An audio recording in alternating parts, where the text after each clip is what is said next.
तुम्हाला जर कुठल्याही व्यक्ती व्हायचं ना तर त्या व्यक्तीला भाषण येणं फार जरुरी आहे. तुम्ही कुठल्याही क्षेत्रामध्ये जा, चांगलं बोलता येणं, 4 माणसांसमोर आपले विचार मांडता येणं हे फार आवश्यक आहे. म्हणून मी जेव्हा प्रश्न विचारते ना तर ट्राय करा, तुम्ही लाज वाटत असेल पण तिथल्या तिथं बसून का असेल ना प्रयत्न करा सांगण्याचा. कधी कधी इथं येत जा, सांगत जा.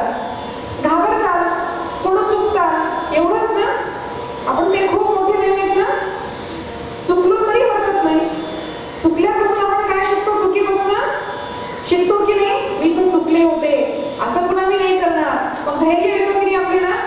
म्हणून बी बोल्ड, धैर्य धारण करा. आपल्यामध्ये जे विचार असतील ना ते मांडण्याचा प्रयत्न करा. ठीक आहे.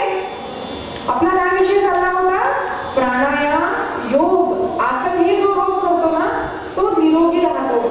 आणि मला हे सांगा, ताप आलेला तुम्हाला आवडतो का? पोट दुखतोय आवडतं का? हात दुखतोय, पाय दुखतात, गुडघे दुखतात आवडतं का? डोकं दुखतंय, आजकाल फार कॉमन कंप्लेंट आहे, आवडतं का? इतकी दुखण्याचा त्रास होतो ना आपल्याला.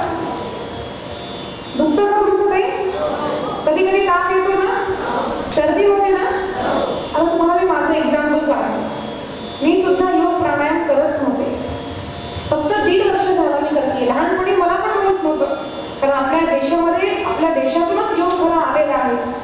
आपल्या ऋषींना सांगितला योग, पण आपल्या शाळेमधून आम्हाला काही शिकवत नव्हते, म्हणून आम्ही शिकलो नाही. थोडा कराटे क्लास असायचे, लहानपणी करत होते, तर आपण पुन्हा कधी केलं नाही. मग काय झालं, माझं कॉलेज संपल्यानंतर मला सायनसचा प्रॉब्लेम झाला. सायनस म्हणजे सर्दीचा एक प्रकार, रोग. त्याच्यामध्ये काय होतं, खूप सर्दी होते आणि इथं पाणी भरतं आपल्याला. इतकं पाणी की थंडी आली की बस, कंठ खराब, मला बोलता यायचं नाही, नाक बंद, इकडचं नाक बंद, अशी एवढी सूज. मला मागच्या वर्षीचा तुम्हाला फोटो दाखवते, मी ओळखणार नाही, अशी तो सूज यायची. थंडी झाली की बस मला बोलता यायचं नाही. मग मी खूप डॉक्टरांना दाखवलं, तर कुणी काय म्हटलं, हे सुई घालून तुम्हाला इथलं पाणी काढावं लागेल, कुणी म्हटलं ऑपरेशन करावं लागेल, काही प्रकार. मग मी इतक्या डॉक्टरांकडे फिरले, पण कुणी मला व्यवस्थित उत्तर दिलं नाही. बस कुणाकडे जा, इंजेक्शन, ऑपरेशन.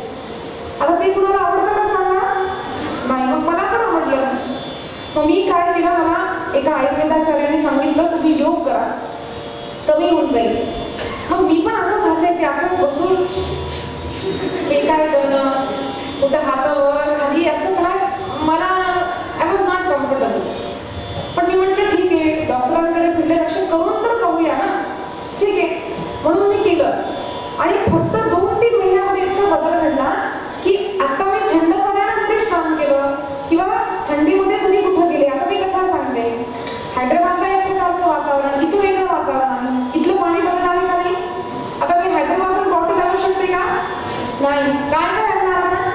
मग असं मला कधी हैदराबाद, कधी नागपूर, कधी आदिलाबाद असं जावं लागायचं. मग माझी तब्येत खूप बिघडायची आणि माझं काम काय, प्रवचन सांगणं. आणि कंठ बंद झाला कसं बोलणार, मग आवाज असा ओघळा व्हायचा, मला बोलता यायचं, असंच व्हायचं, खूप त्रास व्हायचा. मग मी काय केलं, हरकत नाही, करून पाहूया म्हणून मी केलं. आणि तुम्हाला खरं सांगते, माझं स्वतःचं मी एक्झाम्पल सांगते. मी ज्यावेळेस केलं योग प्राणायाम, तर सुरुवात केल्यापासून आजपर्यंत मला कधीच सर्दी झाली नाही, कधी ताप आला नाहीतर 15 दिवसाला ताप, पाऊस पडला की ताप. तुम्ही माझी आई आहे, आईला विचार, सारखं डॉक्टरकडे जावं लागायचं. प्रांत बदलला, कथा झाली की ताप. का तर वातावरण बदलायचं, पाणी बदलायचं, मग खूप त्रास व्हायचा. पण ज्या वेळेस पासून मी योग प्राणायाम हे केला ना, तेव्हा माझा विश्वास बसला की हे खूप सोपं आहे, साधं आहे. आणि एवढंच नाही, जो योग प्राणायाम आसन आदी करतो त्याला गोळी घ्यायचीच गरज नाहीतर माझ्याकडे एवढ्या गोळ्या असायच्या. डोकं दुखायचं, सर्दी असते, मग डोकं दुखलं की गोळी घे, पाय दुखलं की गोळी घे, पोट दुखलं की गोळी घे, सारखं गोळ्या. पण जेवण कमी आणि गोळ्या जास्त झाल्या. आवडतात का तुम्हाला गोळ्या घ्यायला? मग योग प्राणायाम करतात का? करून पहा 1 वर्षभर. आणि ज्याच्या शरीरामध्ये बदल नाही घडला, शक्ती नाही आली ना, तुम्ही जे मागता मी ते देईन. आणि फक्त बघा, मी माझा नंबर देऊन जाईल तुम्हाला. सांगायचं तात्पर्य काय, ही जी विद्या आपल्याला आपल्या प्राणायाम करा, ते उगीच नाही सांग. आणि तुम्हाला सांगते, तुमचे घरचे लोक कुणी तुम्हाला म्हणतील ना, आजी असो कोणी असो, की माझं डोकं दुखतंय, माझं हे दुखतंय, चक्क म्हणा आजी उद्यापासून योग कर, काही होणार नाही. पण सांगते, आता एकदम म्हातारी बाई असेल तर ती कुठं सूर्यनमस्कार घालणार, नाही जमत, असली ती कमान अजून पकडून जाईल. म्हणून त्यांच्यासाठी सूक्ष्म प्राणायाम असतात. आता सूक्ष्म प्राणायाम म्हणजे सोपे सोपे मी सांगते. असे हात समोर करून असं गोल फिरवायचं, मध्ये नंतर बाहेर. ठीक आहे, दिस इज 1. ठीक आहे, 2 नंबरचं आपलं डोकं असं गोल, राईट, नंतर लेफ्ट. एकदम हळू ना, जो फास्ट करतो म्हणजे पकडतो इथं मग मान, एकदम हळू करायचं. 2 नंबर. ठीक आहे, 3 नंबर पुढं, नंतर मागं. ठीक आहे, नंतर बटरफ्लाय माहिती आहे तुम्हाला, कशी असते बटरफ्लाय, अशी असते ना, तर एक बटरफ्लाय एक्सरसाइज आहे. मांडी घालून बसायचं, दोन्ही पाय असे जोडायचे, असे समजा असे पाय आहेत ना आपले, असे असतात ना, ते पाय असे जोडायचे आणि अशा मांड्या घालवायच्या. ठीक आहे, असं त्यामुळे व्हेरी गुड, बरोबर आहे. ये बिलू ये कर इथं, ये तू खरे मागचा, ये मी केलं असतं म्हणजे साडी नेसली नाही करू असू द्या. तर इतके सोपे सोपे प्राणायाम हे तुम्ही टीव्हीवर पाहू शकता, इंटरनेटवर सुद्धा सूक्ष्म प्राणायाम, इंटरनेटवर सूक्ष्म प्राणायाम टाईप केलं तर तुम्हाला येऊन जाईल. असे प्राणायाम जरी आपल्या आजी आजोबांना केले ना, 7 प्रकारचे असतात, तर तुम्हाला गुडघे दुखणं, कंबर दुखणं, डोकं दुखणं हे सगळं एकदम बंद होऊन जाईल. पण याचा एक नियम आहे, प्राणायाम, योग, आसन हे रोज करायची. कधी कधी केले तर जमते का, म्हणजे आज मी जेवले आणि 4 दिवस नाही जेवण, जमेल का? रोज जेवायला लागतं ना, रोज झोपावं लागतं. त्याचप्रमाणे योग, आसन, प्राणायाम हे सगळे रोज जो करतो तो एकदम हेल्दी राहतो, हो की नाही? आणि सगळ्यांना हेल्दी व्हायचंय का? म्हणून सगळे जण शिका, चौकशी करा तुमच्या गावामध्ये योग प्राणायाम कोण शिकवतंय, कुठं शिकवतंय. आता वेळ नाही, नाहीतर मी सांगितलं असतं. पण रोज योग, आसन, प्राणायाम शिकवा आणि करा. आणि मी तर शाळेच्या स्टाफला विनंती करते, गोपाल कृष्ण भगवान, शाळेच्या स्टाफला विनंती करते की क्लासमध्ये जसं आपण गणित वगैरे शिकवतो त्याप्रमाणे रोज एक क्लास योगाचा ठेवत जा. योग आपण योगा सुद्धा म्हणत नाही, योगा हा अपभ्रंश झाला. शब्द खरा काय आहे? योग. काय? नॉट योगा, योग. ठीक आहे, योगा नाही म्हणायचं. जे योगा म्हणत असतील त्यांना सांगा द वर्ड इज योग. काय? आणि रोज नाही जमत असेल ना, आठवड्यातून एक क्लास शाळेमधून मुलांना योग, आसन, प्राणायाम हे शिकवा, म्हणजे त्यांना कळून जाईल आणि रोज ते करतील, हो की नाही? प्राणायाम नंतर काय करायचं असं सांगितलं गेलंय की रोज तैल अभ्यंग करावं, म्हणजे छान तेल घेऊन आपल्या शरीराची मॉलिश करावी. आपण श्वास कुठून घेतो? नाकातून श्वास घेतो. हे कधी ऐकलंय का की आपली स्किन सुद्धा रेस्पायर करते, म्हणजे श्वास घेते? ऐकलं नाही का तुम्ही? आपल्या अंगामध्ये छिद्र असतात की नाही, बारीक बारीक, ते कशासाठी असतात? घाम कुठून येतो आपल्याला? अंगातून येतो ना घाम. कुठं कुठं घाम येतो? सगळ्या अंगामध्ये घाम येत असतो. आणि घाम जिथून सेक्रेट होतो ना, म्हणजे घाम जिथून येतो त्याला सेबेशियस ग्लँड्स म्हणतात. नुसतं ऐकून ठेवा, ते ग्लँड्स म्हणजे आपल्या स्किन खाली, आपल्या त्वचेखाली असतात. ठीक आहे? आणि अंगाला आपले जे छिद्र असतात ना त्याच्यामधून घाम बाहेर येतो, म्हणजे हे छिद्र ओपन आहेत. बाहेरून आतमध्ये, आतमधून बाहेर काही वस्तू जातात. मध्ये काय जातं माहितीये का? हवा. आपली त्वचा सुद्धा रेस्पायर करते.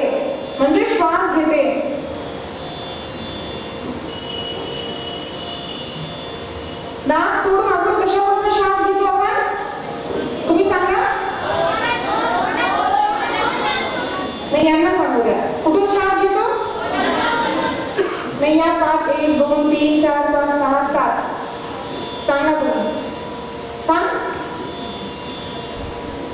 ऐकलं नाही ना? मी सांगणार आहे बरं तुमच्या शिक्षक लोकांना कोण बडबड करतात.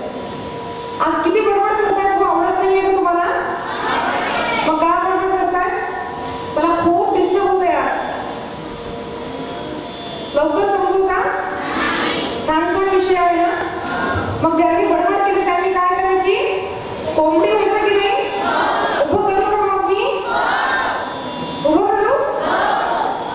चलो एक बार छोड़ दे देते. ठीक है, लास्ट टाइम. ओके, ठीक आहे. आपल्या शास्त्रात काय सांगितलं? तेलानं आपण त्वचेला मॉलिश करावी पूर्ण अंगाला. का मॉलिश करतो? कारण आपली त्वचा सुद्धा हवा घेते. फक्त नाकातून हवा आतमध्ये जाणं आणि बाहेर येणं हा प्रकार नाही, तर आपली त्वचा सुद्धा श्वास घेते. आणि आपल्या संपूर्ण अंगामध्ये ब्लड वेसल्स असतात. आता मराठीत काय म्हणतात मला माहित नाही, पण रक्ताच्या नळ्या आपल्या हातापासून संपूर्ण शरीरामध्ये रक्ताच्या ज्या नळ्या वाढवतात ना, त्यांना आपण काय म्हणतो? Blood vessels. काय म्हणतो? रक्तप्रवाह. कळालं का? आणि रक्तप्रवाह म्हणजे कसं? पाईपमधून जसं पाणी जातं त्याप्रमाणे रक्ताचा प्रवाह असतो. कळालं? कसा असतो? पाईप सारखा. ठीक आहे. मग कधी कधी तो प्रवाह कमी जास्त होतो म्हणे, आणि ते व्यवस्थित चालण्यासाठी काय करतो? अंगाला मॉलिश केल्यानं काय होतं? रक्तप्रवाह व्यवस्थित होतो. म्हणून काय करायचं? व्यायाम झाल्यानंतर अंगाला तेलाने मॉलिश करायची. कळालं का? त्याच्यानंतर काय करायचं? काय करायचं? आंघोळ. रोज करता की नाही? का झुकणे की झुकणे? हा, रोज करता? करावी का रोज स्नान? कशाला स्नान करता? फक्त नाही, मी ऐकलं होतं कुणी कुणी म्हणे मग ते वास येऊ नये म्हणून नुसतं ते स्प्रे मारतात. कपडे बदलायचे, स्प्रे मारायचं. असं करता का? रोज पाण्याला स्नान करता का? स्नान का करावं? हा, अंग आपलं स्वच्छ राहतं आणि रोगमुक्त राहतं. आपल्याला कुठलाही रोग होत नाही. लक्षात आलं का? म्हणून रोज स्नान अंघोळ करू नये. फक्त करावं. सगळे करता ना? बरं, किती वाजता स्नान करता? 10 7 वाजता स्नान. 10 या मुली म्हणल्या 11 वाजता. रोज स्नान सकाळी उठल्यावर लवकर स्नान करून घ्यावं. ठीक आहे. त्याच्यानंतर काय करता तुम्ही? स्नान झाल्यानंतर आपण कपडे घालतो ना.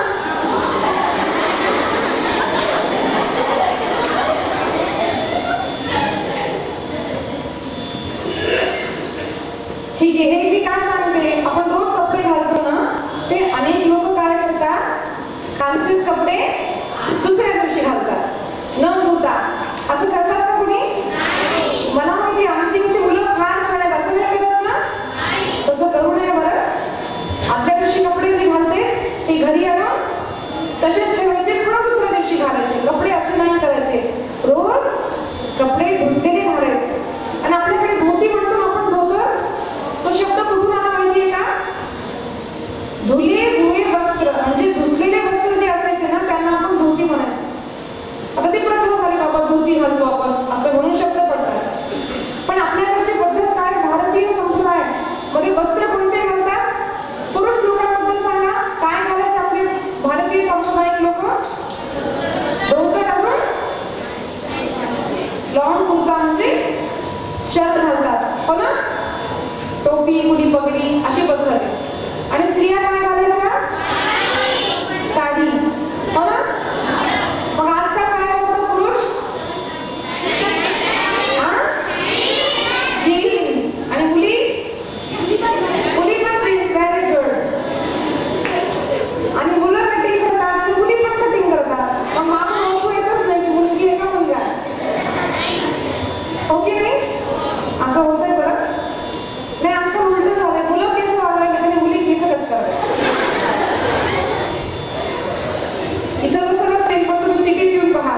मुलांचे लांब लांब केस आणि मुलींचे बॉय कट. ओळखूच येत नाही आंटी का अंकल.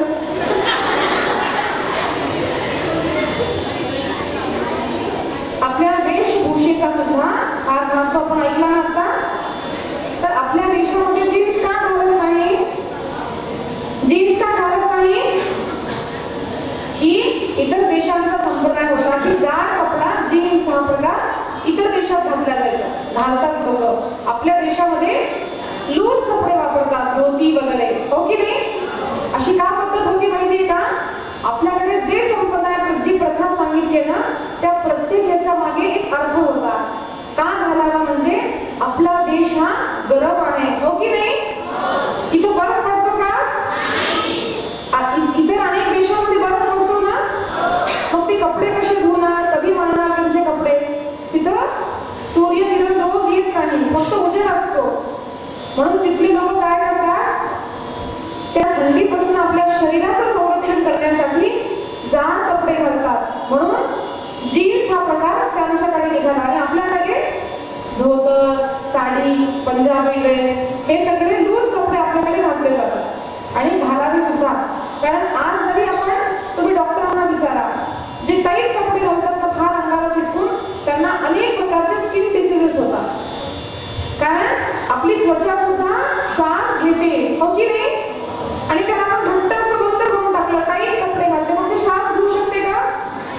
मग त्याच्यातून काय होणार, रोगाची उत्पत्ती होणार. म्हणून कपडे सुद्धा रोज धुतलेले घालावे आणि चांगले घालावे. आणि कपडे असे असावे की कोणी जरी आपल्याकडे पाहिलं तर आपल्याला बंधन करावं असं वाटावं. व्यवस्थित पूर्ण अंग झाकून असलेले कपडे घालावे. शॉर्ट घालणं हे योग्य नाही. त्याचे अनेक कारण आहेत, त्याचे विश्लेषण करत नाही. त्याच्यानंतर काय करावं, स्नान कपडे घातल्यानंतर आपण काय करतो, देवपूजा. फक्त तू करतेस का, तुम्ही सगळे पूजा करता का, करता का पूजा सगळे. कशी पूजा करता, हा काय, अगरबत्ती, हा काय, देवाला धूप टिका लावतात, हा फुलवात लावतात, अगरबत्ती, आरती करतात. हे सगळ्यांच्या घरी होतं का, पूजा का करावी. आपण परवा ऐकलं ना, देव आपल्याला या सृष्टीची रचना देवानं आपल्यासाठी केली आहे, हो की नाही. देव कधी खातो का, देवाने सगळे आपल्यासाठी दिले ना. मग आपल्यासाठी जो कोणी करतो त्याला आपण थँक्यू म्हणतो की नाही. म्हणून थँक्यू म्हणण्याचा हा एक प्रकार. आणि एवढंच नाही तर जो देवाची उपासना करतो, जो रोज देवाच्या संगतीत राहतो, जो सत्संग, सत्संग म्हणजे काय, चांगल्या गोष्टींचा जो संग होतो त्याचं मन सदैव शुद्ध राहतं, हो की नाही. म्हणून रोज पूजा करावी. आणि पूजा करताना तिलक लावता की नाही. नंतर शाळेत येताना आईनं केला लावला की नंतर काय करायचं, किती कुठं लावलं आई, हो ना. आणि आजकाल टिळे असे असतात, ते सांगितलं ना परवा, कसे पाहायचे टिळे, असे पाहिल्यानंतर सुद्धा दिसत नाही बघ. आणि किती मुलींच्या कपडावर तर टिळे नसतात, आहेत की नाही. पुन्हा कोणाच्या डोक्यावरती कपडावर कुंकू आहे सांगा, टिकली आहे,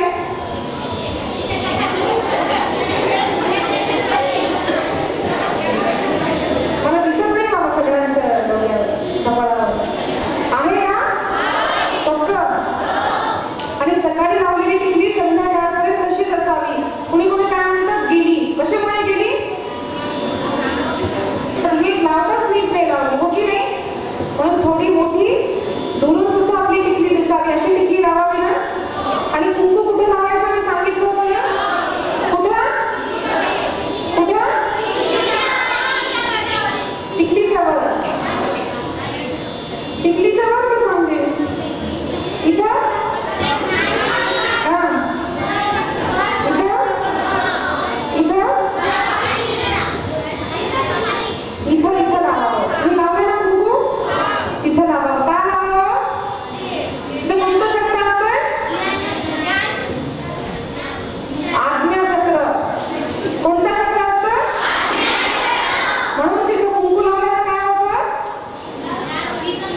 स्त्रीमध्ये शक्ती वाढते, ऊर्जा वाढते, म्हणून तिथं आपण काय करतो, कुंकू लावतो, हो की नाही?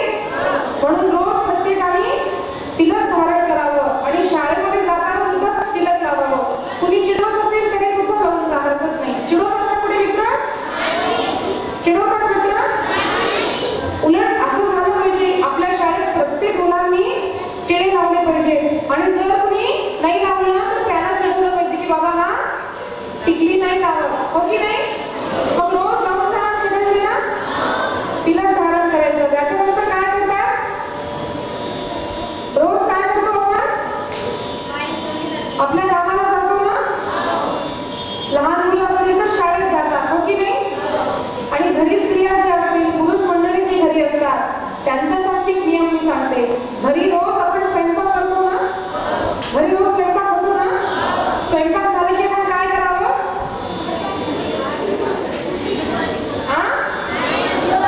खावं.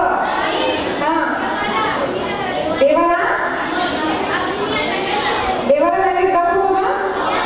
बरं, घरी आपण पोळ्या करतो ना, पहिली पोळी कोण खाते? पहिली पोळी कुणाची असते? पहिली पोळी ही गाईची असते. कुणाची? आपल्या गावामध्ये खूप गाई आहेत ना, घरी जरी नसेल, जिथं गाय असेल ना, पहिली पोळी ही रोज गाईला खाऊ घालत जा. दुसरी पोळी कुणाला? दुसरी पोळी ही कुत्र्याला. कुत्रे आपल्या गावात असतात की नाही? ते सुद्धा प्राणी आहेत की नाही?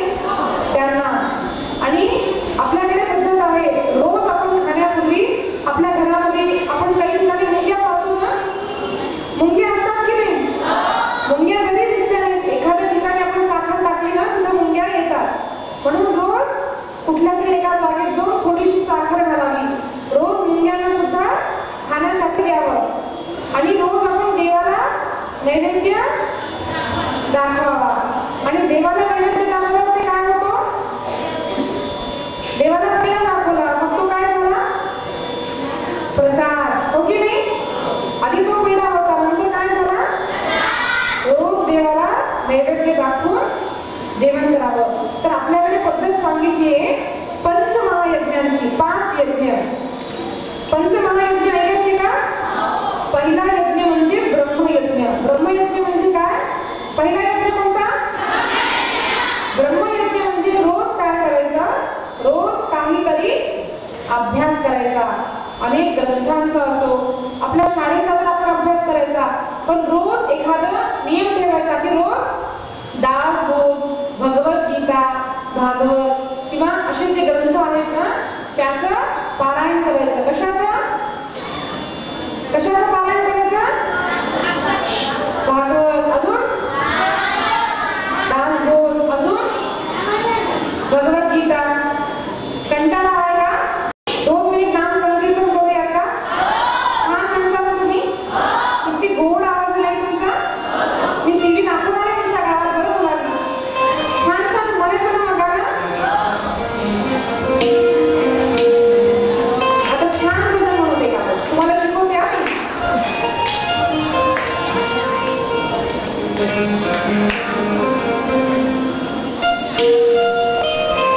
राधे रानी की जय, महारानी की जय,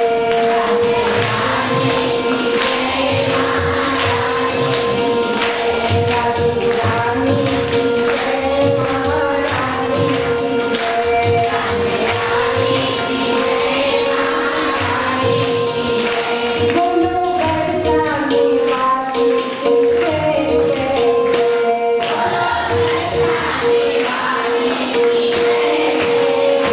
बोलो बरसाने वाली की जय जय जय, बोलो बरसाने वाली की जय जय जय, राधे रानी की जय, महारानी की जय, राधे रानी की जय, महारानी की जय, राधे रानी की जय, महारानी की जय, राधे रानी की जय, महारानी की जय, भानु सुरारी की जय जय जय, भानु सुरारी की जय जय जय,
काही का असेना पण रोज काहीतरी चांगलं वाचावं. गोपाल कृष्ण दुसरा महायज्ञ म्हणजे देवयज्ञ. देवयज्ञ म्हणजे भगवंताची पूजा. तिसरा यज्ञ म्हणजे भूतयज्ञ. भूतयज्ञ म्हणजे काय? जसं आपण गाईला खायला दिलं ना, गोग्रास दिला, आपण चिमण्यांसाठी काहीतरी अन्न ठेवतो, हो की नाही? मुंग्यांसाठी खायला ठेवतो की नाही? हे अनेक भूतांना म्हणजे अनेक प्राण्यांना खायला देणं म्हणजे भूतयज्ञ. दुसरा म्हणजे पितृयज्ञ. रोज आपल्या पितरांची म्हणजे आपली जे आपल्या घरामध्ये जे आजी आजोबा पंजोबा वगैरे होऊन गेले त्यांच्यासाठी प्रार्थना करणं. लक्षात आलं का? 5 यज्ञ म्हणजे कोणते? ब्रह्मयज्ञ, नंतर देवयज्ञ, नंतर व्हेरी गुड. चौथा व्हेरी गुड. पितृयज्ञ म्हणजे काय? आपल्या घरामध्ये जे होऊन गेले आजोबा पंजोबा वगैरे त्यांच्यासाठी पाणी सोडून प्रार्थना करणं. ठीक आहे. आणि दुसरं म्हणजे मनुष्ययज्ञ. आपल्या घरामध्ये कुणी जरी अतिथी आला तर त्याला आधी जेव घालणं, नंतर आपण जेवण. कळालं का? घरी जर कुणी पाहुणे आले ना तर त्यांना सोडून नाही जेवायचं, अगोदर त्यांना खाऊ घालायचं. कळालं का? फक्त कधी सोडायचं? जर तुम्हाला ताप आला असेल, बरं नसेल तर त्यावेळेस दुसऱ्यांसाठी थांबायची गरज नाही, जेवून घ्या. आणि अजून एक गोष्ट म्हणजे आपल्याला शाळेत जायची गडबड असते ना सकाळी, शाळेत जाताना बाहेर कामाला जाताना गडबड असते. मग तशा वेळेस आपण सगळे मिळून जेवायला नाही बसू शकत. मग काय करायचं? तशा वेळेस आपण खाऊन घ्यायचं. पण इतर वेळेस काय करायचं? आधी आपल्याकडे आलेले अतिथी, नंतर आपल्या घरचे कोणी म्हातारी जी असतील आजी आजोबा वगैरे, तर त्याच्यानंतर लहान लेकरं, नंतर सपरिवार आई बाबा वगैरे सगळ्यांनी बसून गोपाल कृष्ण सगळ्यांनी मिळून जेवण करायचं. कळालं का? त्याच्यानंतर काय करायचं? बरं मला हे सांगा, जेवण करताना तुम्ही कुठं बसता? टीव्ही समोर? हा. कुठं? जमिनीवर आसन घेता की नाही? खाली खाली नुसतं बसून एक भूमीवरती खाली आसन घ्यावं. आणि घाण ठिकाणी बसतो का आपण? जिथं आपण जेवतो तिथं स्वच्छ असावं, हो की नाही? आणि नुसतं कुठे बाहेर खेळून घरी लगेच जेवायला बसता का? आधी काय करायचं? पाय धुवायचे, हात धुवायचे आणि चूळ भरता की नाही? स्वच्छ चूळ भरायची, नंतर जेवायला बसायचं. कळाला? आणि जेवायला बसल्यावर काय करायचं? अगोदर प्रार्थना करायची ना. काल आपण म्हटली ना प्रार्थना, वदने कमलगीता प्रार्थना करून नंतर जेवण करायचं. कळालं का? तर जेवण करताना स्थान शुद्ध असावं. आता मला हे सांगा, फक्त जेवण स्थान शुद्ध केल्यानं शुद्ध होत नाही. दुसरी एक गोष्ट लक्षात घ्या, अन्न ज्या पैशाला कमवलं जातं ना त्याचा प्रभाव सुद्धा अन्नावरती पडतो. लक्षात आलं ना? एखाद्या चोराचं तरी आपण जर खाल्लं ना तर आपल्या मनात सुद्धा चोरी करावीशी वाटते. म्हणून हे लक्षात घ्या, आपल्या घरामध्ये मोठ्यांसाठी आहे, लहानांना नाही करणार. पण एवढं ऐकून ठेवा तुम्ही, घरामध्ये जो पैसा येतो ना तो पाप कर्माने जर येत असेल तर तो नक्की आपल्याला रडूनच जाणार. असं समजू नका, कुणाला कळतंय. म्हणून साधारण लोकांची दृष्टी काय असते की एखादा व्यक्ती पैसा किती कमवतोय, 10 लाख कमवतोय का 10 करोड एवढं लक्ष. पण तो पापाचरण करून कमवतोय का धर्माचरण करून कमवतोय याच्याकडे आपलं लक्ष नसतं. खूप पैसा कमवला म्हणजे तो व्यक्ती आपल्यासाठी मोठा झाला. पण मोठा कोण असतो? जो धर्माचरण करतो तो व्यक्तीच मोठा असतो. आणि आपल्याला जरी कळत नसेल ना तर आपण एखाद्या वाईट व्यक्तीच्या घरी घडलं ना तर आपली बुद्धी बिघडते. तुम्हाला एक छान गोष्ट सांगू का? एक ब्राह्मण होता. तर त्या ब्राह्मणाला एका गावामध्ये एका सेठजीनं जेवायला बोलवलं. कशाला? जेवायला बोलवलं.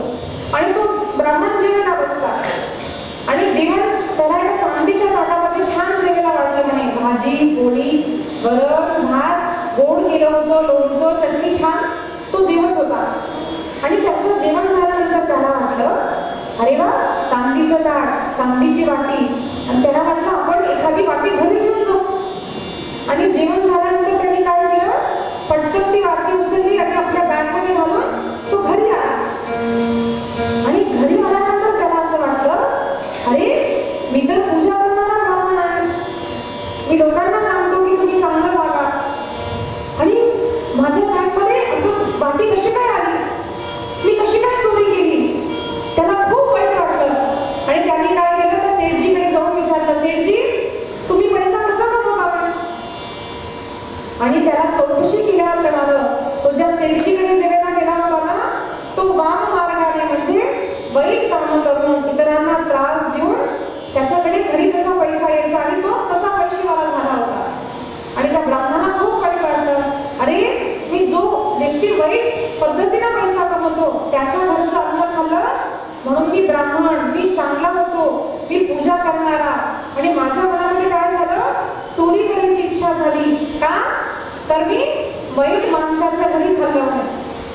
म्हणून आपल्याला संत काय सांगतात, अन्न पुष्टी फक्त शरीरासाठी नाही, त्याला पण ऐकलं, अन्न मनाला सुद्धा पुष्ट करतं, हो की नाही. चांगली बुद्धी होती बाळा, छान छान खावं असं आई म्हणते आपल्याला. मग अन्नाला बुद्धी कशी होते, बुद्धीची वाढ होत असते का, होत असते. जो व्यक्ती भगवंताचा नैवेद्य रोज खातो, जो व्यक्ती चांगल्या पैशाला कमवलेलं अन्न खातो ना, त्याची बुद्धी सुद्धा पुष्ट होते. म्हणून चांगल्या पैशाने घरी आलेलं अन्न तेच आपण स्वीकार करावं. म्हणून कुणी आपल्याला जेवायला बोललं ना तर विचार करावा, त्या व्यक्तीकडे अखाद्य पदार्थ जर खात असतील तर खाऊ नका.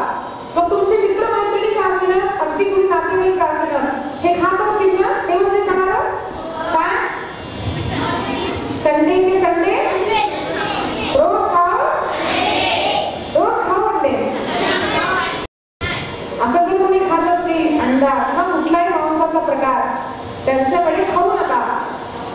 कळालं का, कारण हिंसा केल्याला सुद्धा आपली बुद्धी बिघडते, आपलं आचरण बिघडतं ना, हो की नाही. म्हणून अन्न खाताना द्रव्य शुद्धी सुद्धा बघावी, म्हणजे पैशाची शुद्धी, आणि दुसरी गोष्ट म्हणजे भाव शुद्धी. आपण जेवण करताना आपल्याकडे पद्धत काय, आपण जेवायला पंक्तीत बसतो ना, पंक्तीत कधी बसतात का जेवायला, पंक्तीत पद्धत काय असते, म्हणतात चला तुम्ही एखादा श्लोक म्हणा बरं, म्हणतात की नाही, आधी बदली कवला घेऊया, आणि मध्ये मध्ये सुद्धा आपण श्लोक म्हणून जेवतो की नाही. असं आपण काय करतो, तर जेवण करताना सुद्धा मनामध्ये चांगले भाव यावे म्हणून. कळालं का. तर रोज जे अन्न आहे ना ते आपल्या शरीराला नाही तर आपल्या मनाला सुद्धा पुष्ट करतंय. नंतर आपण काय करतो, रोज जेवण झाल्यानंतर शाळेत आपण जेवतो किंवा घरी दुपारी जेवतो, मग संध्याकाळी घरी येतो की नाही. घरी आल्यावर काय करतो, हात पाय धुवून पुन्हा संध्याकाळच्या वेळेस देवाजवळ दिवाबत्ती करतो ना. दिवाबत्ती घेऊन काय म्हणता, म्हणून लागला बरं श्लोक मला, काय म्हणता, विसरला म्हणून लागला, शुभं करोति कल्याणं, सगळ्यांचा आवाज आला पाहिजे, शुभं करोति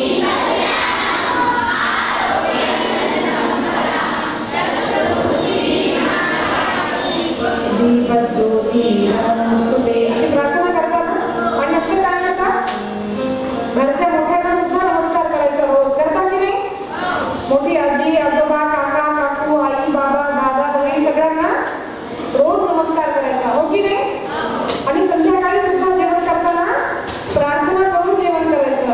आणि रोज झोपताना काय करायचं, झोपताना सुद्धा आपण बाहेर खेळून येतो, बाहेर जाऊन येतो ना, चप्पल बाहेर सोडायची आणि झोपण्यापूर्वी आणि घरी प्रवेश करण्यापूर्वी हात पाय धुवून मध्ये यायचं. आणि झोपताना सुद्धा हात पाय धुवून पाय पुसून झोपायचं. कळालं का. आपण पाय मध्ये का धुतो, हात का धुतो, कारण हातामध्ये न दिसणारे कीटाणू असतात, हो की नाही. बॅक्टेरिया व्हायरस वगैरे असतात, आपल्याला दिसत नाही, म्हणून हात पाय धुवून त्यांना पुसून झोपायचं. कळालं का.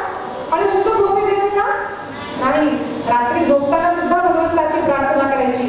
देवा आजचा दिवस माझा चांगला गेला आणि उद्याचा दिवस सुद्धा तुझ्या कृपेनं चांगला होऊ दे आणि मला उद्या सकाळी पहाटे 4ला उठायचंय, मला उठू दे देवा, मला शक्ती दे असं म्हणून झोपायचं. आणि तुम्हाला सांगितलं ना राक्षस असतात म्हणून सांगितलं ना आता तुम्हाला 2 राक्षसांबद्दल सांगते जे आपल्या मनामध्ये असतात. ऐकायचं ना? 2 राक्षस आपल्या मनात असतात. म्हणजे कोण सांगू? आळस असतो ना. आणि दुसरा एक राक्षस म्हणजे दुर्योधन. दुर्योधन म्हणजे कोण? कौरवांमध्ये मोठा जो आहे तो दुर्योधन, तो पण आपल्यामध्ये असतो म्हणे. आणि दुसरा म्हणजे चांगला व्यक्ती धर्मराज. हे दोघं आपल्या मनात असतात. कधी दिसतात का तुम्हाला? पण कधी कधी दिसतात. सांगू का तेव्हा? आता आज आपण अलार्म लावला म्हणजे सकाळी उठण्यासाठी. सकाळी उठायचं. मग काय झालं? उठण्यासाठी आपण अलार्म लावला. मग सकाळी आपल्याला कळालं अलार्म वाजला, 4 वाजले. मग तो दुर्योधन येतो. दुर्योधन काय म्हणतो? अरे झोपी जा, फक्त 4 तर वाजले, उठू 6ला, हरकत नाही. किती थकून गेलास नाही? काल तू शाळेत गेला होता, तर किती वेळ होमवर्क केलास? काल थोडं जास्त वेळ खेळलास ना, झोप, असं दुर्योधन म्हणतो. तर धर्मराज येऊन काय म्हणतात? नाही नाही, उठ बरं, किती जरी थकून गेलास ना, एकदा उठ आणि अभ्यास कर, मग तुला काहीच वाटणार. दुर्योधन लगेच म्हणणार, नाही किती छान थंडी आहे, मस्त पैकी पांघरून घेऊन झोप रे. मग धर्मराज म्हणतो नाही, अरे तू एकदा पांघरून काढून तर बघ, तुला मस्त वाटेल. असे तो राक्षस आपल्याकडे येतो दुर्योधन आणि हा चांगला माणूस येतो आणि दोघांमध्ये युद्ध चालू असतं. मग जो दुर्योधनाचा ऐकतो तो काय करतो? पांघरून घेऊन झोपतो. तो कुणाचा ऐकतो? आणि धर्मराजाचा जो ऐकतो तो सकाळी उठतो, हो की नाही? म्हणून रोज रात्री झोपताना नियम करायचा की रोज भगवंताची प्रार्थना करून झोपी जायचं. आता तुम्हाला समर्थ रामदास यांची दिनचर्या सांगते अगदी 2 मिनिटांमध्ये आणि छान आपण ध्रुवाची गोष्ट ऐकूया. ऐकायची का? मग 2 मिनिटांमध्ये आपण ऐकूया की समर्थ रामदास आपल्याला काय सांगतात. समर्थ रामदास सांगतात की रोज पहाटे उठावे. आपण आता ऐकलं काय काय करायचं, पण ह्याच्यामध्ये समर्थ दासांनी एक सांगितलंय, दिसा माझी हा, नंतर व्हेरी गुड, नंतर काय? दिसा माझी प्रसंगी अखंडित वाचित जावे. ऐकले का तुम्ही हे? समर्थ रामदास काय म्हणतात? खास विद्यार्थ्यांसाठी सांगितलेलं आहे की रोज तुम्ही काहीतरी लिखाण करत जा. रोज काहीतरी चांगलं लिहायचं. चांगले विचार आपल्या मनामध्ये जे आले ना, एक डायरी करायची, रोज लिहायचं आपण. किंवा सदग्रंथाचं वाचन जे करतो ना आपण ते लिहायचं आणि ते कधी कधी वाचायचं. कळालं का? आणि रोज एक पद्धत ठेवायची. सकाळी उठल्याबरोबर आपण भगवंताची प्रार्थना करतो ना, त्यावेळेस रोज नियम ठेवायचा, रोज एखादा श्लोक नाहीतर एखादा अभंग आपण पाठ करायचा. कोण कोण करतो असं? कुणाला अभंग पाठ होईल का? नाही? कुठले श्लोक पाठ होईल का? नाही? कुणाला पाठ आहे? म्हणून दाखवा तो श्लोक. ये बाळा, म्हणून दाखव. नाही म्हणणार? अजून कोण म्हणणार? नाही का म्हणणार? तुम्हाला माहित देऊया आणि म्हणून दाखवा 2 श्लोक. छान. एखादा अभंग, एखादा भजन.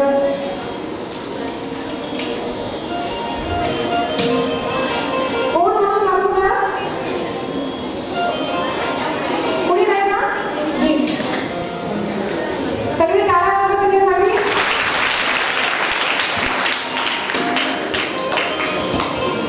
ये बघ,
किती छान म्हटलं ना, पण एवढं छान आहे ना.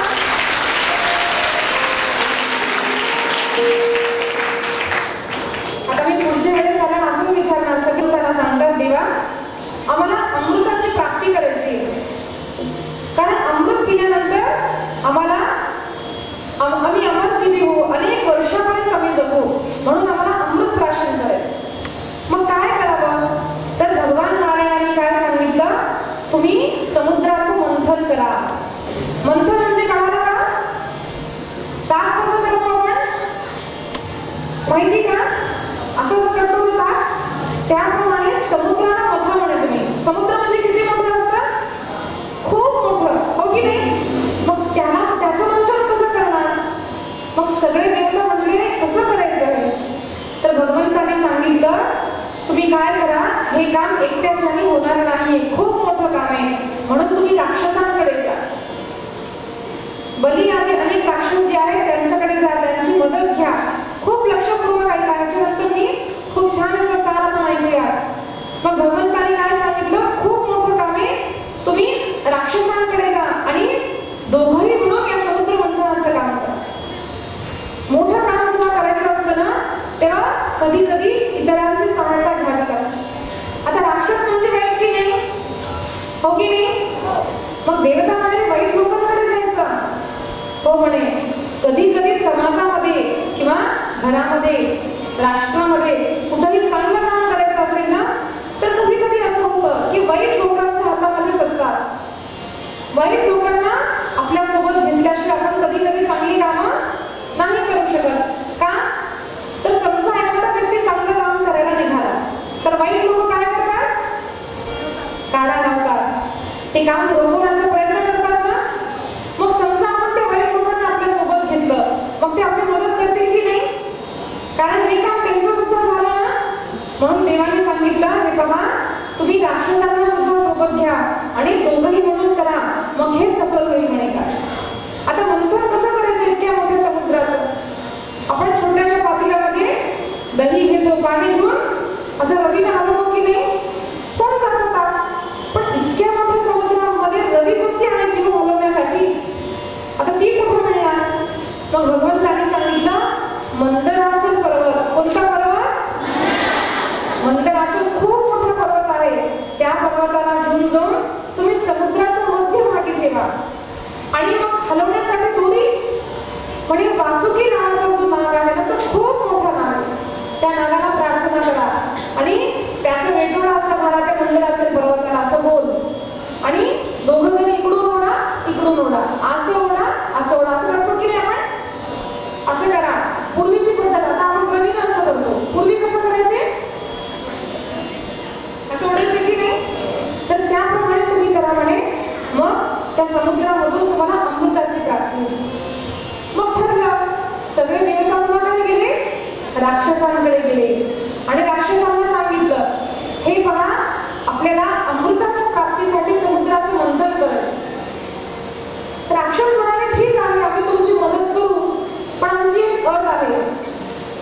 त्याच्यामध्ये जर काही विचित्र प्रकार निघाला, वाईट प्रकार, जो आमच्यासाठी आम्हाला वाईट करणार आहे, तर तो पदार्थ आम्ही नाही घेणार. आणि जर चांगला पदार्थ निघाला तर ते दोघांनीही वाटून घ्यायचं. कळालं का राक्षसांची प्रवृत्ती कशी असते? म्हणजे एखादं काम करण्यासाठी अडचण आली तर म्हणे आम्ही काही मदत करणार नाही, पण समजा काही फायदा झाला तर ते 50-50. कळालं का? असं ठरलं. मग ठीक आहे म्हणून इकडून अनेक देवता, अनेक राक्षस निघाले, मंदराच्या पर्वताजवळ गेले. त्या पर्वताची प्रार्थना केली आणि इतका मोठा पर्वत होता तो, सगळे देव, अनेक राक्षसाने तो मोठा मोठा पर्वत असा डोक्यावर उचलला आणि उचलून हळूहळू समुद्राकडे आणत होते. आणि काय झालं, खूप मोठा पर्वत तो धडाम खाली पडला आणि त्याच्या खाली खूप देवता आणि राक्षस मरून गेले.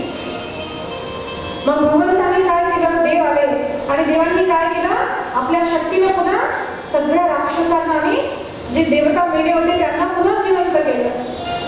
आणि त्या पर्वताला स्वतः देवाने उचललं आणि त्या समुद्राच्या मध्ये आणून ठेवलं. शक्ती दिली देवतांना, शक्ती रूपात भगवान आले आणि अजित रूपामध्ये भगवान आले.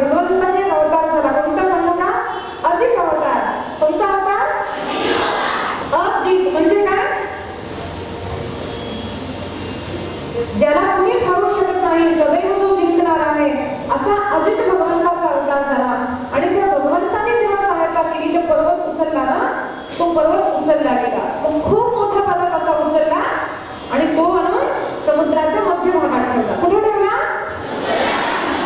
ठेवला. आता सगळे गेले वासुकी नागाकडे. वासुकीशी प्रार्थना केली, वासुकी तुम्ही या आणि आमच्या मंथनामध्ये आमचा सहायता करा. वासुकी म्हणाला ठीक आहे आणि तो आला. मग त्याने असा वेगळा घेतला त्या पर्वताला आणि एकीकडून त्या सापाचं तोंड, एकीकडून शेपूट असं आलं. आता मग काय झालं, सगळे देवता कुठे गेली? मुखाजवळ गेली, तोंडाजवळ गेली. त्या तोंडाजवळ त्यांनी पकडलं सगळ्या देवांनी आणि शेपटीकडे जाऊन सगळ्या राक्षसांनी पकडलं आणि असं ओढणं सुरू केलं. इकडून राक्षस ओढतात, इकडून देवता ओढतात, पुन्हा इकडून राक्षस ओढतात आणि राक्षसांचं मनात अरे हे सगळे बघ तोंडाजवळ म्हणे, म्हणजे ते वासुकीच्या डोक्याजवळ आणि आपल्याला पायथ्याशी घातलं नाही म्हणे. चल आता आपण जाऊ आणि आपण तोंडाकडे पकडू. आता राक्षसांची उलटी बुद्धी चालते हे देवांना माहित होतं, म्हणून देवाने सांगितलं होतं हे पहा, वासुकी नाग हा खूप विषारी नाग आहे.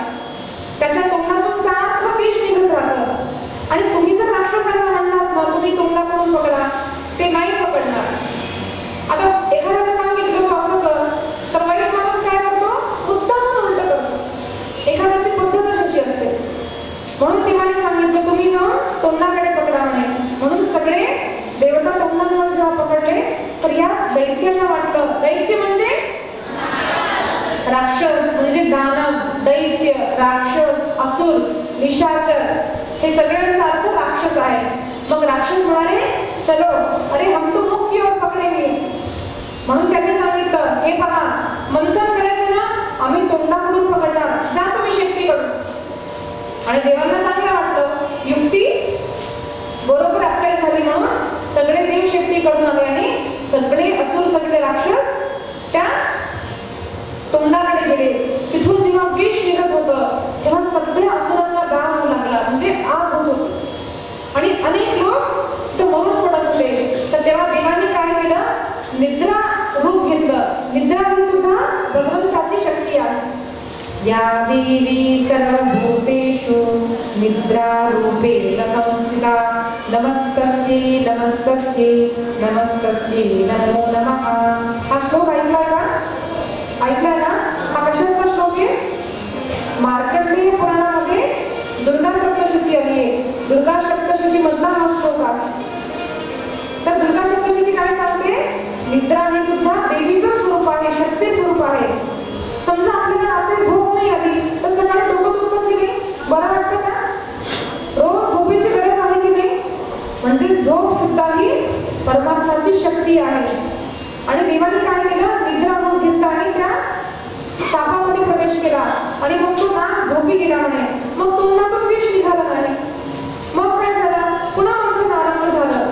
इकडून देव ओढतायत, इकडून दैत्य ओढतायत, इकडून देव ओढतायत, दैत्य ओढतायत. आणि जेव्हा असं मंथन सुरू झालं ना तर सगळ्यांनी पाहिलं की तो जो पर्वत आहे तो असा हळू हळू हळू खाली जात होता, हळून जात होता.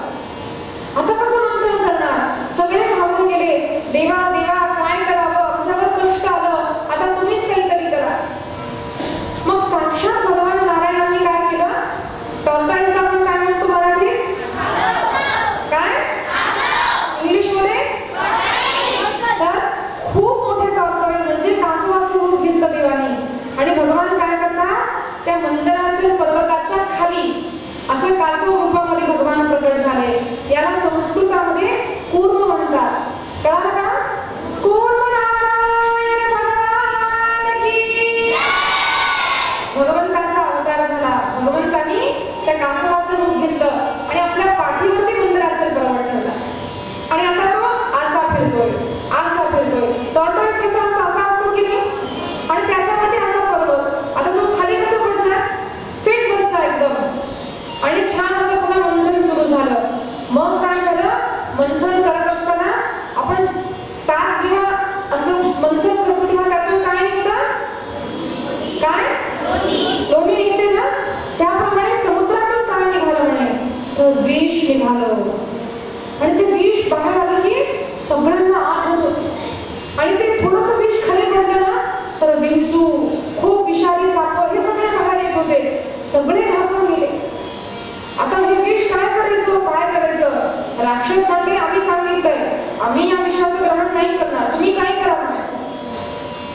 सगळे देवतांना आठवण झाली कुणाची? कुणाची? तुम्हाला स्तुती माहिती आहे बाबा. मग सगळे कुणाकडे गेले? महादेवांकडे गेले. आणि महादेवांना काय म्हणतात? देवा, समुद्र मंथन करताना विष निघालं, तुम्ही याचं प्राशन करा, पिऊन घ्या.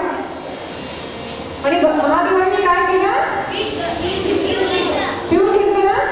आणि समजा आपल्याकडे असं कोणी आलं, आपण पिऊ का? अरे आम्ही तर मरून जाऊ, नाही पिणार आहोत, जा असं म्हणतो की नाही? म्हणजे कुठलं कष्ट आलं तुम्हाला आम्ही आठवतो होय, असं वाटतं की नाही सांगा. आणि खरंच विचार करा, सगळेजण गेले होते महादेवांकडे की देवा आम्ही अमृत प्राप्तीसाठी आलो, तुम्ही पण या, आम्ही तुम्हाला अमृत देऊ, गेले होते का? नाही. पण विष निघाल्यानंतर सगळ्यांना देवाची आठवण झाली. असं होतं, स्वार्थी लोक असतात की का साधण्यापुरतीच कुणाकुणाशी मैत्री करतात.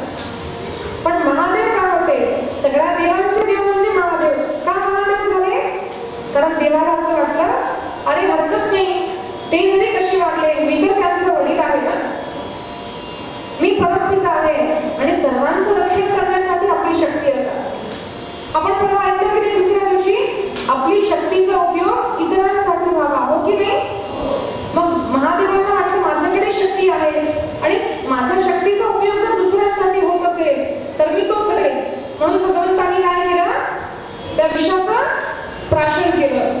आणि विष पिल्यानंतर ते विष कुठं गेलं? कंठात बाहेर. बाहेर पडलं का? पोटात गेलं का? कंठात ठेवलं. आणि मग भगवंताचं नाव काय झालं? नीलकंठ भगवान की, नीलकंठ भगवान की. भगवंताचा नीलकंठ रूपी अवतार झाला. सगळ्यांना खूप आनंद झाला. भगवंताने आपल्या कंठात का ठेवला बरं? भगवंतानी महादेवांनी आपल्या पोटात नाही जाऊ दिलं आणि आपल्या तोंडाच्या बाहेर पण नाही जाऊ. का? तर बाहेर जर येईल तर पुन्हा लोकांना त्रास होईल आणि पोटात गेला तर स्वतःला त्रास होईल. म्हणून आपल्या कंठामध्ये ठेवलं. याचा दुसरा एक अर्थ आहे की एखाद्याने जर आपल्याला वाईट बोललं, अरे गाढवा, असं काहीतरी वाईट बोललं, आपल्याला वाईट वाटतं की नाही? मग आपण काय करतो? उलटी शिवी द्यायची का? नाही. काय करायचं? ते पोटातही नाही ठेवायचं आणि ते बाहेरही नाही काढायचं. म्हणजे तू गाढवा म्हणलास, मग आपण कुत्रा म्हणायचं, हे चांगलं आहे का? म्हणजे तोंडातून बाहेर वाईट शिवी काढली. शिवी म्हणजे विषासारखं झालं, हो की नाही? म्हणून महादेवांनी विष बाहेर नाही काढलं आणि पोटातही नाही ठेवलं. याचा अर्थ काय? पोटात ठेवलं म्हणजे त्यानं मला गाढव म्हणलं, त्यानं मला गाढव म्हणलं असं म्हणून मनामध्ये राग ठेवलं त्याच्याबद्दल. कळालं का? रागही नाही ठेवला म्हणजे पोटात नाही जाऊ दिलं आणि आपल्या तोंडातून बाहेर वाईट शिवी पण नाही दिली. देवाला काय केलं? आपला कंठात ठेवलं म्हणजे सहन केलं.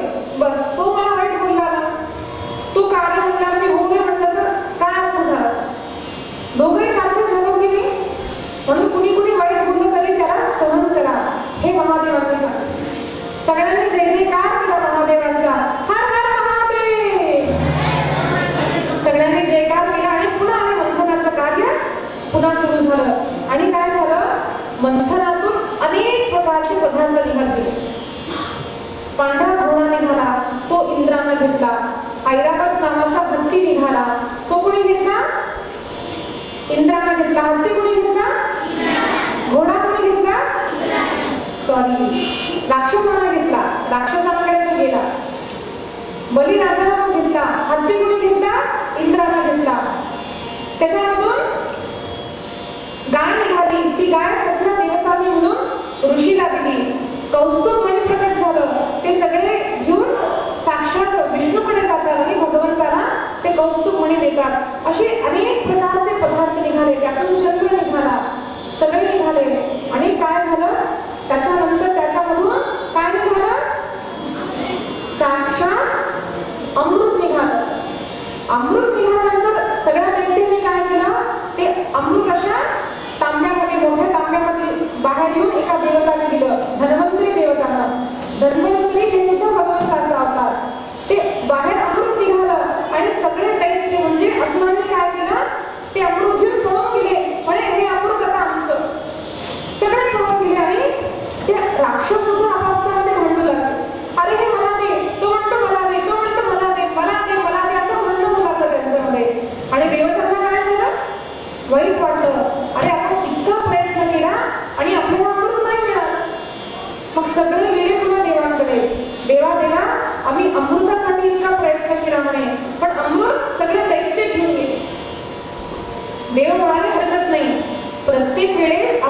शक्तीनं नाही काम करायचं, तर आपल्या बुद्धीनं काम करावं लागेल. आणि देवाचा सुंदर असा एक अवतार झाला.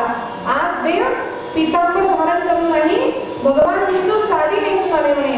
आणि काय अवतार झाला? मोहिनी नारायण भगवान की. तुम्ही जय जय म्हणता, पटवून दिला का? मोहिनी नारायण भगवान की. भगवान विष्णू आज छान सुंदर अशी साडी नेसून, कानातले घातले, गळ्यात घातलं, फुलं लावली, सुंदर असे तयार होऊन आले भगवान विष्णू. सुंदर आपले ध्यान उभे विटेवरी. तो पांडुरंग खूप सुंदर आहे म्हणे. आणि ज्यावेळेस मोहिनी रूपामध्ये भगवान आले ना, तर सगळ्यांना वाटलं अरे किती सुंदर, किती छान, किती छान. आणि मोहिनी राया जेव्हा चालत चालत गेले त्या असुरांकडे, तर सगळ्या राक्षसांना असं वाटलं अगं बाई किती सुंदर आहे ही मुलगी, कुठून आली. आणि सगळे विचार विसरले अमृताच्या नावात आणि विचारत होते अगं तू कुठून आलीस. एकाने विचारलं तुझं लग्न झालंय, एकाने विचारलं तुझं घर कुठे. असे सगळे विचारत होते प्रश्न. मग मोहिनी नारायण म्हणाले माझं नाव मोहिनी आहे. आणि सगळ्यांना किती आवडली, ती विसरली अमृताबद्दल. आणि त्याला विचारलं तुझं लग्न झालंय. ती म्हणाली नाही. अच्छा तुझं घर कुठे आहे. आणि मोहिनी नारायण म्हणतात माझं एक नाही, माझी खूप घर आहे. जो माझ्याशी प्रेम करतो ना, मी त्याच्या घरी जातो. आता या राक्षसांना काय वाटलं, मग मी प्रेम करेन तर माझ्या घरी, दुसऱ्याला वाटलं मी प्रेम करेन तर माझ्या घरी. पण भगवंताचं म्हणणं काय होतं? भगवंताचं घर कुठे सांगा बरं. कुठे देवाचं घर? देव म्हणतात माझे भक्त तेथे जेथे मी उभा तेथे, माझे भक्त जिथे जिथे असतात ना तिथं मी असतो. भगवंताचे किती घर म्हणे? नामदेवाचं घर भगवंताचं, जनाबाईचं घर भगवंताचं, कारल्याच्या देवाचं घर भगवंताचं, जनाबाईचं घर देवाचं, मीराबाईचं घर देवाचं. जितके जितके भक्त होतात ना त्यांचे सगळे घर भगवंताचे आहे. पण राक्षसांना काय कळालं? त्यांना वाटलं आम्ही प्रेम करणार तर ही आमच्याकडे येईल. म्हणून सगळ्यांना काय वाटलं आता हिला कसं आपण इम्प्रेस करायचं. म्हणून ज्या राक्षसाकडे तो अमृताचा कुंभ होता ना, तो घेऊन तिला म्हणतो मोहिनी हे घे, तू घे, हे अमृत आहे. आम्ही आता खूप कष्ट करून अमृत कमवलंय बरं. आणि अमृत देऊन टाकलं. कुणी दिलं अमृत? कुणाला दिलं? मग तिनं मोहिनीला घेतलं. आणि राक्षस म्हणाले मोहिनी आमच्यामध्ये भांडण होतात, तू वाटशील का हे अमृत आमच्यामध्ये. मोहिनी म्हणाले ठीक आहे, पण हे पहा मी वाचल्यानंतर नाही म्हणायचं बरं की तू हिला जास्त दिलं, त्याला कमी दिलं, त्याला जास्त दिलं, असं नाही म्हणायचं बरं. मग सगळ्या राक्षसांना इतकी आवडली होती ना, म्हणे ठीक आहे तू जसं म्हणशील तसं. मग भगवंताने काय केलं, राक्षसांना बोलून सांगितलं कडे या, हे पहा ते सगळे देवतांना हे तुमच्या अमृताकडे पाहतो. आणि आपल्या ताटाकडे कुणी पाहत असेल तर जेवावं का? जेवावं का तसं? कुणी आपल्या ताटाकडे पाहत असेल तर जेवू नये, कळालं का? मग आपल्याकडे पाहलेत म्हणे, आपण मग काय करायचं, थोडं त्यांना देऊ ना, हो की नाही. कुणी पाहत असेल तर काय करावं, त्यांना म्हणा तुम्ही पण बसा जेवायला आणि सोबत जेवावं किंवा आपल्या ताटाचं त्यांना द्यावं. मग ज्यावेळेस भगवंताने सांगितलं त्यावेळेस काय झालं, अशी रांगेमध्ये बसले, इकडे सगळे देवता आणि इकडे सगळे दैत्य सगळे बसले. आणि मोहिनीने सगळ्यांना सांगितलं हे पहा या अमृतामध्ये ना वर पाणी आहे आणि खाली खूप मलाई आहे. वर काय आणि खाली. मग मी काय करते, हे पाणी सगळं यांना देऊन टाकते आणि खालची मलाई तुम्हाला देते म्हणे. मग काय झालं, त्या मोहिनीनं सगळ्या देवतांना असं एक एक करता करता प्रत्येकाच्या हातामध्ये अमृत देणं सुरू केलं. सगळ्यांना देत गेले भगवान आणि सगळ्यांचे अशा हात धरले. आणि एकाएकी जोरात आरडाओरडा झाला, देवा देवा थांबा, अरे हा राक्षस आहे, थांबा थांबा. म्हणताच काय झालं, जो राक्षस होता ना त्याला पटकन असं अमृत पिऊन घेतलं. आणि काय झालं होतं, सगळ्या देवतांच्या रांगेमध्ये एक राक्षस एका देवतेचा वेश धारण करून बसला होता. आणि त्या राक्षसाच्या बाजूला इकडे सूर्य आणि इकडे चंद्र बसलेली होती. आणि त्यांनी ओळखलं हा राक्षस आहे आणि आला म्हटला, देवा हा राक्षस आहे,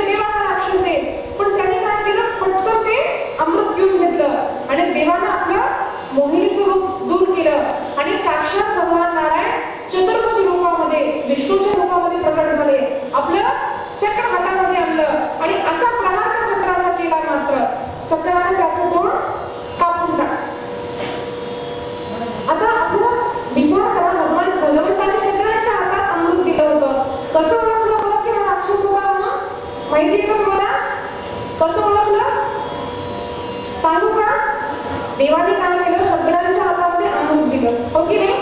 आणि सगळे असे हातात घेऊन बसली होती की सगळ्यांच्या हातामध्ये अमृत यावं, नंतर सगळ्यांच्या ताटात अन्न वाढल्यानंतर आपण खावं. पण या राक्षसाच्या हातात अमृत आलं आणि त्याने पटकन प्यायचं सुरुवात केली. आणि मग यांना कळालं की असं एकटा एकटा खाणारा, एकटा एकटा पिणारा म्हणजे राक्षस असतो. आपण ऐकलं की नाही बाबा, राक्षस म्हणजे कोण? वाईट वागणारा, हो की नाही? आणि आपण जेव्हा पंक्तीमध्ये बसतो तेव्हा आपण काय करतो, सगळ्यांच्या ताटामध्ये भाजी वाटली, सगळ्यांच्या ताटामध्ये पोळी वरण सगळं आलं, नंतर आपण जेवतो की नाही? का फक्त मला वाटलं म्हणून आपण जेवून घेतो? तसं जेवतात का तुम्ही? आपल्या ताटात आलं की आपण जेवायचं का? नाही, सगळ्यांना वाढल्यानंतर खावं. आणि देवता सगळे वाट पाहत होते की आमच्या ताटामध्ये आल्यावर आम्ही खाऊ म्हणे. पण या राक्षसाने काय केलं, आपल्या हातामध्ये अमृत आलं आणि खायची सुरुवात केली. मग त्यांना लक्षात आलं की हे राक्षस आहे, म्हणून त्याला भगवंतांनी ठार केलं. नंतर काय झालं, या अनेक असुर आणि देवतांमध्ये युद्ध झालं. पण सगळे युद्ध कोण जिंकले? कोण जिंकले युद्धामध्ये? कशामुळे? त्यांनी अमृत पिलं होतं म्हणून, हो का? आता या लीलेचा अर्थ काय आहे आपण ते ऐकूया. समुद्र मंथनाचा अर्थ काय? प्रत्येक माणूस आपल्या संसाराचं मंथन करतो. जसं अनेक देवी दैत्यांनी आणि देवांनी काय केलं, मंथन केलं ना. आपण काय करतो, सकाळी उठतो, शाळेत जातो, आपल्या कामाला जातो, शाळेत जातो किंवा आपल्या दुकानात जातो. आपण आपली कामं करतो की नाही? कशासाठी करतो? परवा मी विचारलं होतं, कशासाठी आपण करतो? सुखासाठी करतो ना. सुख म्हणजे अमृतासारखं आहे की नाही सांगा? सगळ्यांना आवडतं ना. त्याचप्रमाणे या देवी, या अनेक देवतांनी आणि असुरांनी समुद्राचं मंथन सुखासाठी केलं. आणि मंथन केल्यानंतर त्यातून काय निघालं? पहिल्यांदा काय निघालं? विष निघालं. मग आपण ऐकलं की नाही की आपण रोज चांगला प्रयत्न जरी केला तरी सुद्धा आपल्याला दुःख येतं की नाही? येतं की नाही? दुःख येतं का? मग दुःख आलं की वाईट वाटतं ना. तर तेच दुःख विषासारखं आहे आणि तेव्हा आपल्याला दुःख होतं. तर संत काय सांगतात, प्रत्येक व्यक्ती आपल्या संसाराचं मंथन करतो म्हणजे प्रयत्न करतो, तर त्याला जीवनामध्ये प्रयत्न न करताना सुद्धा दुःखाची प्राप्ती होते. पण ते दुःख केव्हा दूर होतं? ज्यावेळेस भगवंताची कृपा होते. आणि दुसरा अर्थ असा की मंथन कसं काय पूर्ण झालं? कुणामुळे पूर्ण झालं? देवाच्या आशीर्वादामुळे. मंथन करण्यासाठी ते पर्वत आणण्यासाठी गेले देवता, गेले की नाही? ऐकत नाहीये का? प्रश्न विचारते, सांगत नाहीये. सगळे देवता काय आणण्यासाठी गेले होते? पर्वत आणण्यासाठी गेले. खाली कोसळला ना, तेव्हा देवाने मदत केली. पुन्हा काय झालं, तो पर्वत खाली बुडत होता, तेव्हा पुन्हा देवाने मदत केली. साप तो त्रास देत होता, पुन्हा देवाने निद्राभंगात आले की नाही? आणि मंथन करण्यासाठी शक्ती, युक्ती सुद्धा देवाने दिली ना. बरं, इतकं करून सुद्धा सुखाची प्राप्ती झाली. म्हणजे आम्ही घर बांधलं, आम्ही गाडी घेतली. त्याच्यानंतर काय झालं, असुर त्या अमृताला घेऊन गेले.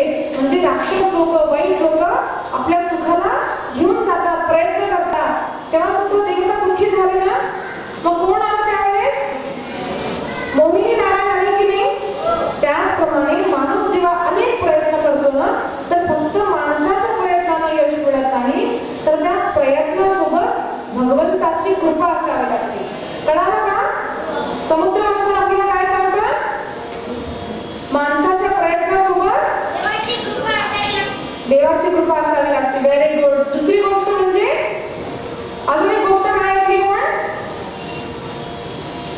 की समुद्र संसाराचं मंथन करताना आपल्याला सुखासोबत दुःख सुद्धा प्राप्त होतं, हो की नाही? तशा वेळेस आपण कुणाचं स्मरण करावं? देवाचं स्मरण. आजचा विषय काय होता? मग कळालं का तुम्हाला? मग रोज करणार ना? काय काय करणार? सकाळी लवकर उठून हाताचं दर्शन करणार, भूमीचं दर्शन करणार, नंतर काय करणार? तोंड धुणार लगेच पटकन, आणि ब्रश घेऊन सगळ्या गावामध्ये घरामध्ये नाही फिरायचं, ओके? त्याच्यानंतर काय करायचं?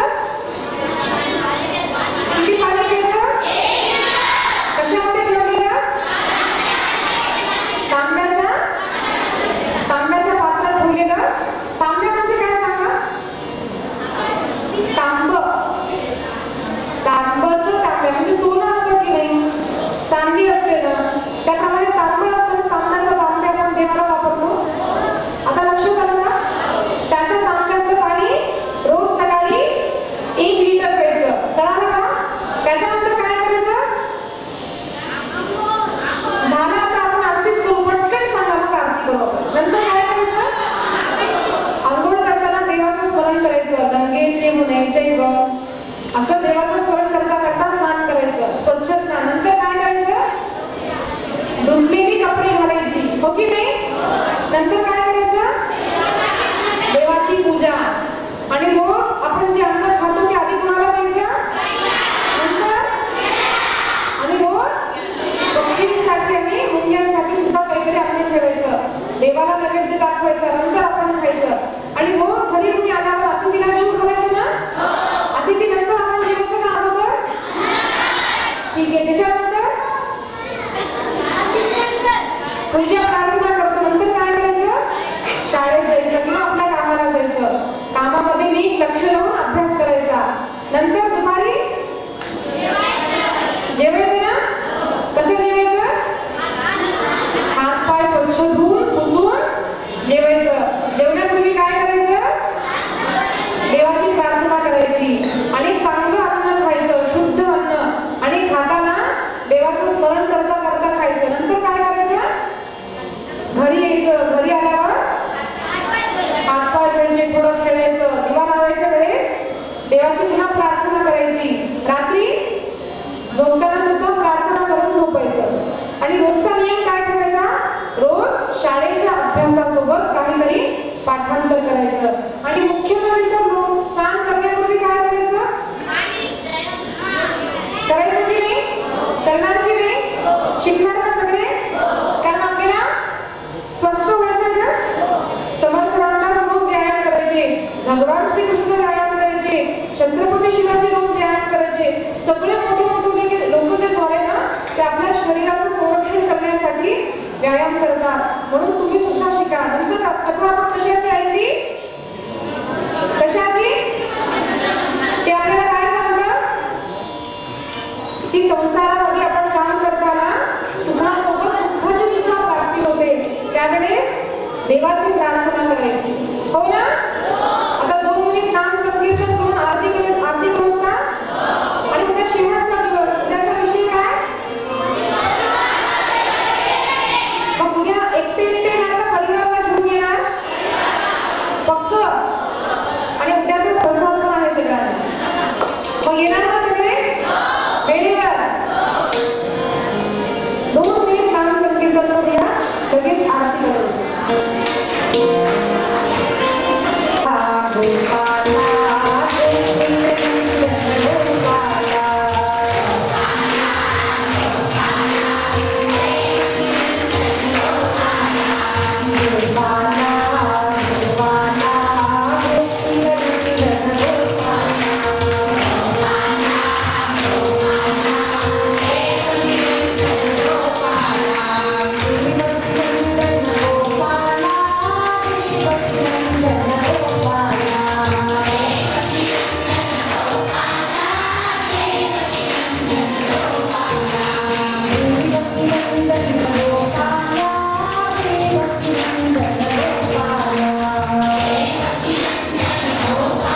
एक सूचना आहे, उद्याच्या कार्यक्रमात थोडासा बदल झाला. 11:30 वाजता उद्या प्रवचनाचा कार्यक्रम चालू होईल आणि 2 वाजेपर्यंत प्रवचन, त्यानंतर महाप्रसादाचा कार्यक्रम आहे. सर्वांनी या महाप्रसादाचा लाभ घ्यावा. आता सर्वांना प्रसादासाठी उपस्थित राहण्याबद्दल आग्रहाचं आमंत्रण आहे.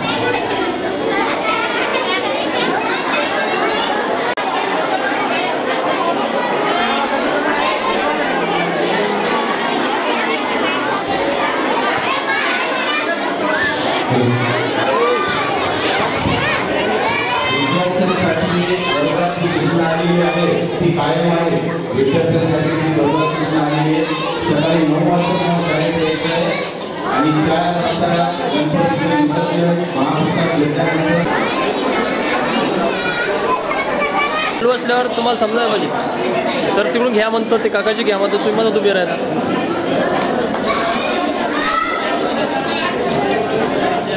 थांबायचं, हे झाल्यावर आपल्याला तेच काम आहे ना. 2 मिनिटांनी सगळं जमा करू. कुठे आहे आमचं, तुम्ही अशी उभे राहिलं काही निघत नाही पाठीमागं. आणि 2 वाजता